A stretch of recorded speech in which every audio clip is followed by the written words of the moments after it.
Hello అండి, అందరికీ నమస్కారం.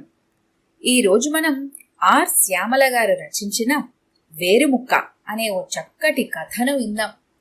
ఇక కథలోకి వెళ్దాం. ఉదయం 11 అయింది. పనయ్యాక రిలాక్స్గా కూర్చొని ఆ రోజు పేపర్ చదువుకుంటున్నాను. ఇంతలో కాలింగ్ బెల్ మోగింది. పక్కింటి లలిత. వదినా, కొయ్యబొమ్మలు వచ్చాయి, చాలా బాగున్నాయి, కొంటావా అంది ఉత్సాహంగా. చూద్దాంలమ్మని నేను బయటకు వచ్చాను. బుట్టలో రకరకాల బొమ్మలు తెచ్చి అమ్ముతున్నాడు ఓ 50 ఏళ్ల ముసలాడు.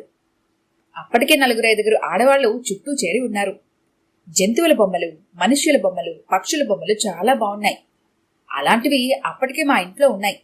నా దృష్టి బుట్టలో అడుగున చెక్కతో చేసిన కుంకుమ భరణ మీద పడింది. వెంటనే అది తీయమని చెప్పి ఒక భరిణి తీసుకున్నాను. నీ దగ్గర వెండి భరిణి ఉంది కదా, ఇదెందుకొదినా అంది లలిత. నవ్వేశాను. మిగిలిన వాళ్ళందరూ బొమ్మలు బేరమాడి తీసుకున్నారు. నేను భరణికి డబ్బులిచ్చి ఇంట్లోకి వచ్చేశాను. భరణిని చూస్తుంటే ఏవో పాత జ్ఞాపకాలు. బాల్యంలోకి వెళ్ళిపోయాను. అప్పుడు నేను 4వ తరగతి చదువుతున్నాను. చెల్లి 3. నాన్న ఆర్మీలో క్లర్క్ ఉద్యోగం. అందరం ఢిల్లీలో ఉండేవాళ్ళం. కానీ నాన్నకి అస్సాం ట్రాన్స్ఫర్ అవ్వడంతో అమ్మని మమ్మల్ని ఊర్లో నాన్నమ్మ దగ్గర విడిచిపెట్టి అస్సాం వెళ్ళిపోయారు. ఊర్లో ఇల్లు పూరిల్లు, పెద్దదే. కరెంటు ఉండేది కాదు. వంటగది ఇంటికెదురుగా వేరుగా ఉండేది. ఇంటికి వంటగదికి మధ్య 10 అడుగుల ఖాళీ స్థలం ఉండేది. అక్కడే రాత్రిళ్లు మంచాలు వేసుకుని ఆకాశంలో చుక్కల లెక్క పెట్టుకుంటూ పడుకునేవాళ్లం. ఇంట్లో నాన్నమ్మ, అమ్మ, నేను, చెల్లి, 4 నాన్నమ్మతో వింత మనస్తత్వం. కొంతసేపు బావుంటే కొంతసేపు ముఖం ముడుచుకొని ఉండేది. నాన్నమ్మ తెల్లగా ఎత్తుగా ఉండేది. చెవులకి కొనకమ్మలు, దిద్దులు, ముక్కుకి కమ్మలు, అడ్డకమ్మి, నుదుటిన పచ్చబొట్టు ఉండేది. తాతయ్య చనిపోయాక ఆమెకి రైల్వే పెన్షన్ అందేది. అప్పట్లో 300. డబ్బుల్ని జాగ్రత్తగా ఖర్చు చేసేది. ఒకరోజు సాయంత్రం స్కూల్ నుండి నేను చెల్లి వస్తున్నాం. ఇంటికి వెళ్లే సందులో నాన్నమ్మ ఓ కోయవాడితో మాట్లాడుతోంది. ఏమిటో చూద్దామని ఆసక్తిగా నిలబడి కోయవాడి వేషభాషలను చూస్తున్నాము. వాడు అప్పుడప్పుడు వస్తుంటాడు. జాతకాలు చెప్పడం, బెనుకులు వాపులకు పసర్లు మందులు ఇస్తూ ఉండేవాడు. నాయనా, నాకు బతకాలని లేదు, చచ్చిపోవడానికి ఏదైనా మందివు బాబు, నీకు పుణ్యం ఉంటుంది నాన్నమ్మ కోయవాడితో అంది. ఏమమ్మా అలా అంటుండావు? నీకేం తల్లి, మారాణివి, దర్జాగా బతుకుతున్నావు, నీకేం కట్టం తల్లి అన్నాడు సానుభూతితో. ఏం చెప్పను నాయనా, నా మాట చెల్లదు, అంతా కోడలు పెద్దరికమే అంది ముక్కు చీదుతూ. అమ్మ మీద కోపం వచ్చిందన్నమాట మనసులో అనుకున్నాను. సరే తల్లి, నీ ఇట్టం అని వాడు సంచిలో చేయి పెట్టి 3 అంగుళాల పొడవున్న వేరుముక్క ఇచ్చాడు. ఇది నూరి నీళ్లలో కలిపి తాగేయమ్మా, చక్కగా నిద్రలోనే చచ్చిపోతావు. 3 రూపాయలు ఈ తల్లి. ఆ, ఇదోటి దీనికి 3 రూపాయలా? రూపాయి తీసుకో అని వాడి చేతిలో రూపాయి పెట్టింది. కోయివాడికి కోపం వచ్చింది. ఇంతోటి దానికి మందెందుకు, ఎల్లి గన్నేరు పిక్కలు నూరుకోమ్మా, పైసా ఖర్చు ఉండదు అని వేరు ముక్కలాక్కున్నాడు. ఏంటయ్యా అంత కోపం అని గయ్యి మంది. ఇందా ఇంకో రూపాయి తీసుకో అని ఇంకో రూపాయి ఇచ్చి వేరు ముక్క తీసుకుంది. నాకు చెల్లికి పెద్ద దేవరహస్యం తెలిసిపోయినంత సంబరపడిపోయాము. ఏం నాన్నమ్మా, చచ్చిపోతావా అన్నాము ఇద్దరం. అవునే, నాకు బతకాలని లేదు అంది వేదాంతిలా విరక్తిగా. ఇంటికి నాన్నమ్మ వెనకాలే వెళ్లాము. ఆ వేరుముక్కని చెక్కతో చేసిన కుంకుమ భరిణిలో పెట్టింది. ఎరుపు రంగుతో నారింజకాయంత ఉంటుందా భరిణి.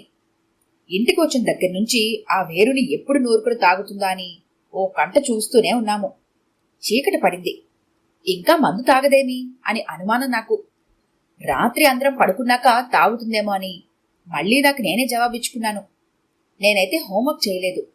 నాన్నమ్మ చచ్చిపోతే రేపు స్కూల్కి ఎలాగూ వెళ్ళను, ఇంకెందుకు హోంవర్క్ వేస్ట్ అని రాయలేదు.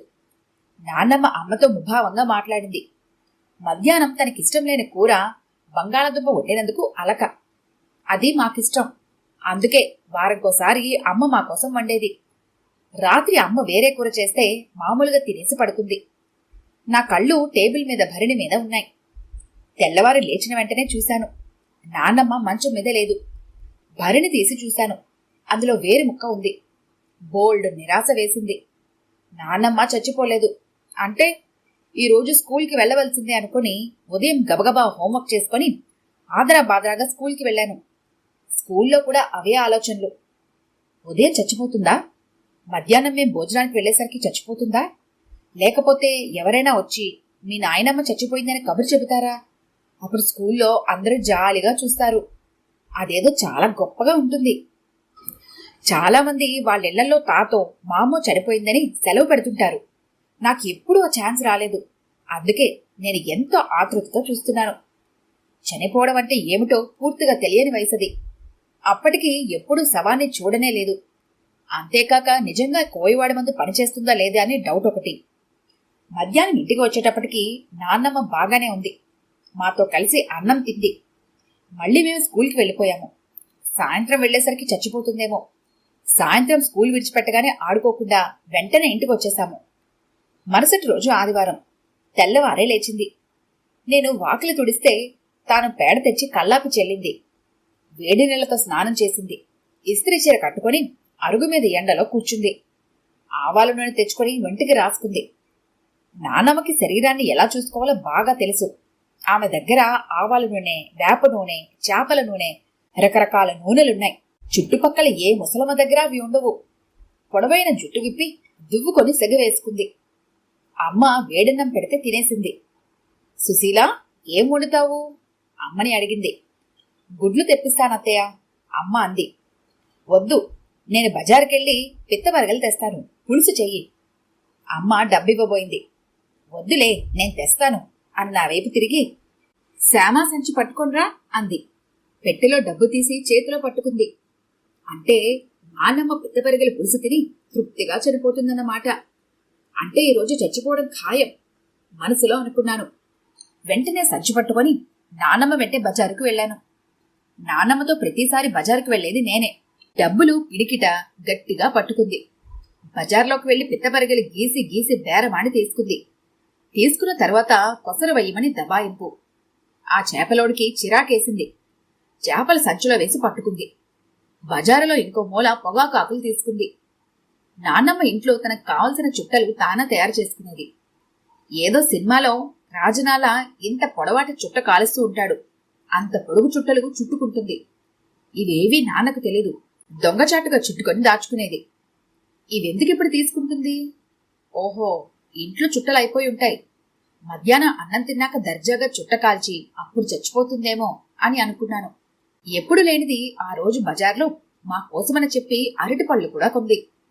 ఇంటికి వచ్చి అమ్మ చేతికి చేపలందిస్తూ బాగా ఉండు అంది. తర్వాత చుట్టలు చుట్టుకోవడం ప్రారంభించింది. దగ్గర కూర్చొని 12 చుట్టాలు చుట్టింది. ఈ రోజుకి ఒకటి చుడితే సరిపోయేదిగా, మిగిలిన 11 వేస్ట్ అయిపోతాయి అనుకున్నాను.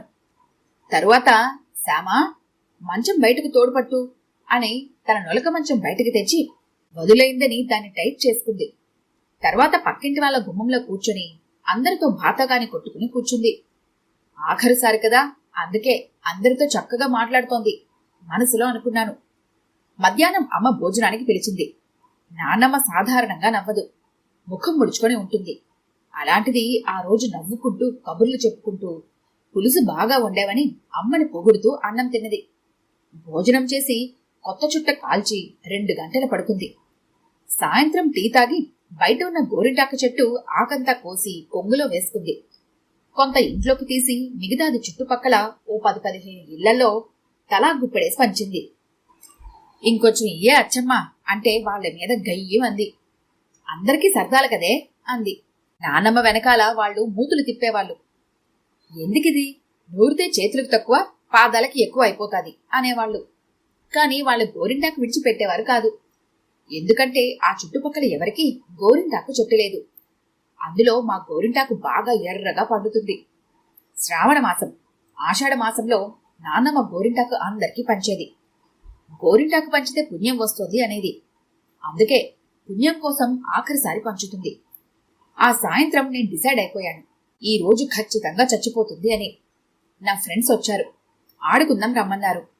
కానీ నేను రానన్నాను. ఏం రావని ఆరా తెస్తే అసలే నాకు కడుపు పొగ్గు ఎక్కువ, నోట్లో ఒక్కటి నిలవదు. ఎవరికీ చెప్పవద్దని అందరి చేత ఒట్లు వేయించుకొని మరీ చెప్పేశాను. నా నాన్నమ్మ చచ్చిపోతుంది, రేపు స్కూల్కి కూడా రాను అని. నాన్నమ్మ గోరింటాకు సన్నరాయి మీద నూరింది. గిన్నెడయింది. చెల్లి చేతికి నా చేతికి పెట్టింది. పాపం ఆఖరిసారి కదా అని నాన్నమ్మ చేత పెట్టించుకున్నాను. సుశీల, గిన్నెలో గోరింటాకుంది, రాత్రికి పెట్టుకుని పడుకో అంది. రాత్రి భోజనాలయ్యాక అమ్మ గిన్నెలు తీసుకెళ్లి బయట తోమితే నాన్నమ్మ వంటిల్లు ఇల్లంతా అలికింది. పిడికిలిలో శుద్ధ ఉంచి టకటకామని అరుగు మీద పొయ్యి మీద చుట్టూ పెడుతుంటే తమాషాగా చూసేవాళ్లం మేము. నాన్నమ్మ ఎంత మంచిది, చచ్చిపోయే ముందు మంచి పనులు చేసింది. ఎవరితో తగు పెట్టుకోలేదు, ఖచ్చితంగా స్వర్గానికే వెళ్తుంది. ఆ రాత్రి నిద్రలో అవే కలలు. దేవతలు వచ్చారు, వాళ్లతో కలిసి పుష్పక విమానం మీద వెళ్ళిపోతుంది. అందరికీ చెయ్యి ఊపుతుంది.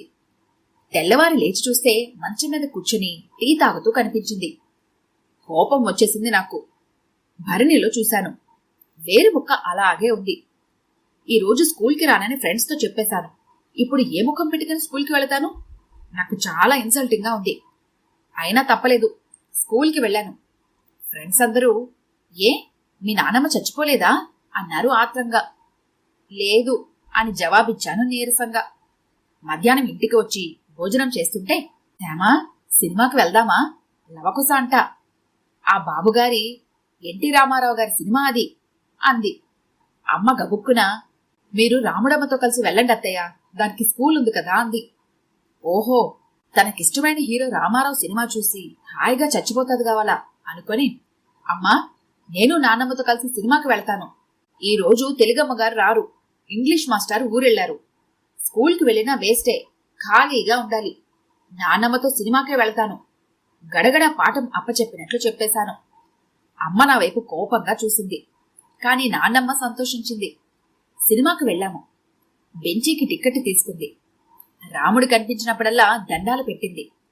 అమ్మయ్యా, ఈరోజు ఖచ్చితంగా చనిపోతుంది అనుకున్నాను. కాని తెల్లవారు చూస్తే షరా మామూలే. చిర్రెత్తుకొచ్చింది నాకు. ఇంకో 2 రోజులు చూశాను. భరణిలో వేరుముక్క అలానే ఉంది. 3వ రోజు కోపంగా అడిగేశాను, నానమ్మా, ఈ వేరుముక్క తినవా అని. ఒక్కసారి కస్సున లేచింది.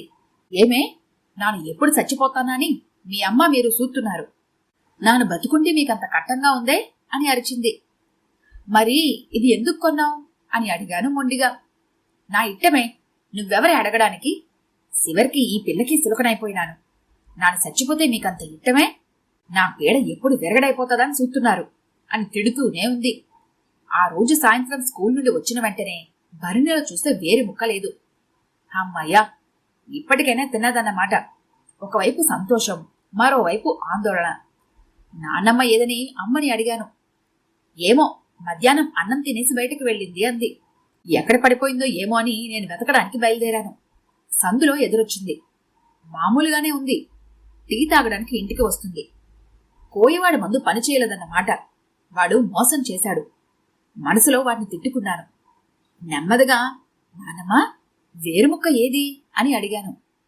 ఏమో, నాకు తెలీదు అంది కోపంగా. వేరుముక్క ఏమైందని చెల్లిని అడిగాను. విషయం తెలిసిన అమ్మ దాన్ని పారేసిందని చెప్పింది. అది విని బోల్డ్ నిరాశపడ్డాను. అమ్మని బెదిరించడానికే గాని నాన్నమ్మకు అసలు చనిపోయే ఉద్దేశమే లేదని అప్పట్లో నాకు తెలియక ఎంత అవస్థపడ్డానో గుర్తొచ్చి నవ్వుకున్నాను. అంతలో నా ఎదురుగా కొరకరా చూస్తూ ముఖం మార్చుకుని ఉంది నా జూనియర్ నాన్నమ్మ, ఉరఫ్ మా అమ్మాయి. జీన్స్ లక్షణాలంటే ఇవే కాబోలు. పోలికలే కాదు, అచ్చుగుద్దినట్లు అలవాట్లు కూడా మా నాన్నమ్మవే. ఏమైంది అన్నాను నవ్వుకుంటూ. నాకిష్టం లేని కూర చేశావు, తమ్ముడికి ఇష్టమైనది వండావు. నాన్నమ్మ చనిపోయినా నా కూతురి రూపంలో రోజు దర్శనమిస్తూనే ఉంది. రాత్రికి నీకిష్టమైన వండుతాను, సరేనా? ముఖం అలా పెట్టకు. ఏది, ఒకసారి నవ్వు తల్లి అన్నాను బుజ్జగింపుగా. నవ్వింది, అచ్చం మా నాన్నమ్మ నవ్వినట్లుగానే. ఈ కథ కనుక మీకు నచ్చినట్లయితే లైక్ చేయండి, షేర్ చేయండి. మరిన్ని ఇంట్రెస్టింగ్ కథల కోసం మా ఛానల్ని తప్పకుండా సబ్స్క్రైబ్ చేసుకోండి.